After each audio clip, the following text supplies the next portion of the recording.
Assalamualaikum warahmatullahi wabarakatuh. Bagaimana kabarnya Bapak Ibu hari ini? Insya Allah sehat semua. Tetap semangat dalam mengajar. Bapak Ibu yang saya hormati, kita sebagai guru setidak-tidaknya tahu sedikit tentang generasi siswa-siswi yang kita ajar. Berdasarkan tahun kelahiran, ada 6 generasi Bapak Ibu. Yang pertama adalah generasi tradisionalis, yaitu lahir sebelum tahun 1946. Ya, usianya sekarang sekitar 72 tahun. Mungkin mbah-mbah kita itu adalah generasi tradisionalis. Dia tidak mengenal yang namanya gadget, iPad atau sebagainya. Kemudian adalah generasi baby boomer.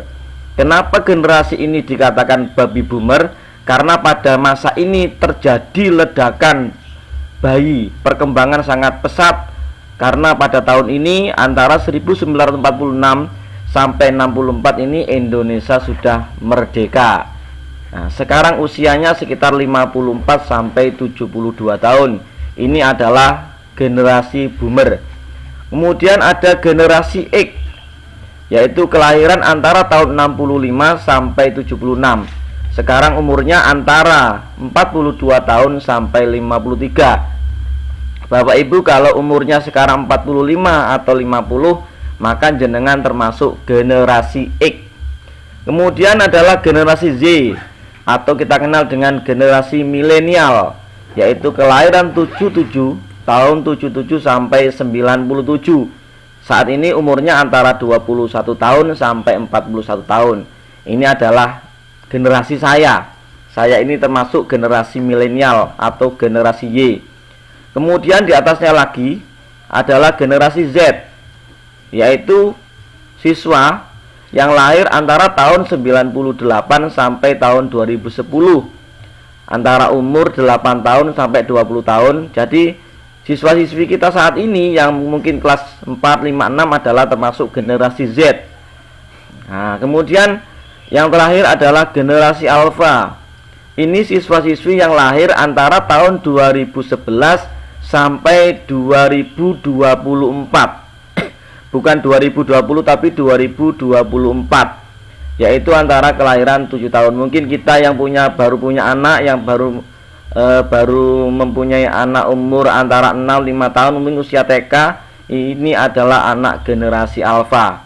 Bagaimana cara kita mendidik generasi alfa, dan bagaimana ciri-ciri dari generasi alfa, bagaimana ciri-ciri dari siswa-siswi kita yang lahir pada tahun generasi alfa. Bapak Ibu, inilah ciri-ciri anak generasi alfa. Bagaimana siswa-siswi yang lahir pada generasi alfa? Mereka tumbuh dengan iPad di tangan. Jadi Bapak Ibu, generasi alfa ini iPad menjadi sebuah kebutuhan atau sebuah ketergantungan. Kemudian yang kedua, dia tidak bisa hidup tanpa smartphone. Kemana-mana ke smartphone, dia selalu memanfaatkan smartphone. Dia selalu main game, dia melakukan aktivitas pun dia gunakan iPad. Kegiatannya pun difoto dan video dan kemudian di-share ke teman-temannya dan sebagainya. Kemudian generasi alfa itu walaupun hanya usianya masih 7 tahun, dia mampu mengoperasikan gadget hanya dengan mengenali tombol-tombolnya. Jadi kalau kita ketahui mungkin anak-anak kita, dia tidak bisa baca, tapi dia ngerti, oh ini namanya WA.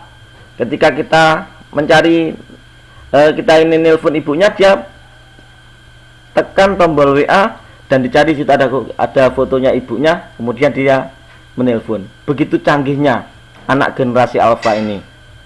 Kemudian perubahan teknologi yang masif ini membuat anak generasi alfa sebagai generasi paling transformatif. Artinya begini Bapak Ibu, bahwa anak ini dengan adanya gadget ini perubahannya sangat kelihatan sekali. Mungkin ketika masih kecil kita mainnya di lapangan, ndak latar, main ya permainan tradisional. Kalau anak alfa ini dia selalu menggunakan gadgetnya sebagai alat untuk bermain, sebagai alat untuk mencari kesenangan dia. Dan generasi alfa ini paling berpengaruh dalam kehidupan manusia. Nah, sekarang bagaimana cara kita mendidik generasi alfa ini? Bapak Ibu yang saya hormati, mungkin pemandangan ini tidak asing bagi panjenengan. Putra-putri panjenengan setiap hari mainnya gadget, mainnya HP. Bagaimana cara kita mendidik anak generasi alfa ini? Yang pertama, kita harus berikan pendidikan agama. Kita berikan pendidikan agama. Bagaimana caranya? Kita instalkan aplikasi-aplikasi yang di dalamnya memuat hal-hal yang positif. Misalkan cerita Nabi, kisah Nabi Muhammad, kisah-kisah yang bergambar-gambar kartun. Kemudian ajari mereka sopan santun.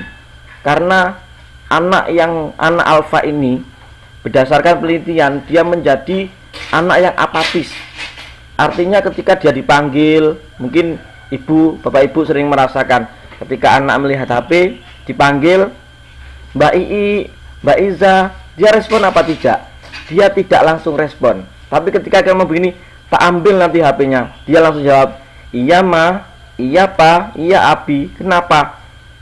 Karena pengaruh dari gadget itu tadi bapak ibu. Jadi harus kita ajari sopan santun. Kemudian bagaimana yang seterusnya? Kita batasi bapak ibu. Kita batasi anak-anak bermain HP. Harus kita batasi. Misalkan atau diberi sebuah wejangan. Boleh main HP asalkan setelah belajar. Boleh main HP asalkan ini. Jangan dibiarkan. Nah, kemudian selanjutnya adalah bapak ibu harus menjadi contoh atau figur. Karena anak yang sudah punya HP bisa lihat film-film, dia malah akan menjadikan kayak Rara Nusa menjadi figur. Nah, jadi bapak ibu harus menjadi figur atau menjadi contoh bagi anak generasi alfa ini. Nah, kemudian ajarkan mereka bersosialisasi. Bapak ibu mungkin sudah merasakan anak-anak kita yang usia antara 7 sampai 8 tahun, mereka jarang bermain. Mereka lebih suka dengan gadgetnya. Mereka lebih suka dengan bermain-main di HP. Dia jarang sekali menyapa temannya atau bermain temannya. Kecuali kalau HP itu kita ambil, baru dia akan bermain dengan temannya. Oleh karena itu, pembatasan penggunaan HP ini sangat dianjurkan pada generasi alfa. Bapak ibu yang saya hormati, saat ini adalah masa pandemi, masa dimana virus corona ini belum juga berakhir. Memang HP itu sangat penting sekali untuk pembelajaran, tapi kita juga harus bisa sebagai orang tua, sebagai seorang guru, kita harus bisa bagaimana HP itu bisa benar-benar bermanfaat dan di dalamnya diinstalkan aplikasi-aplikasi yang memang mendukung untuk pendidikan. Bapak Ibu, mudah-mudahan semuanya tetap semangat mengajar, semangat mengamalkan ilmu. Mudah-mudahan semuanya mendapatkan ridho dari Allah Subhanahu wa taala. Amin amin ya rabbal alamin. Wassalamualaikum warahmatullahi wabarakatuh.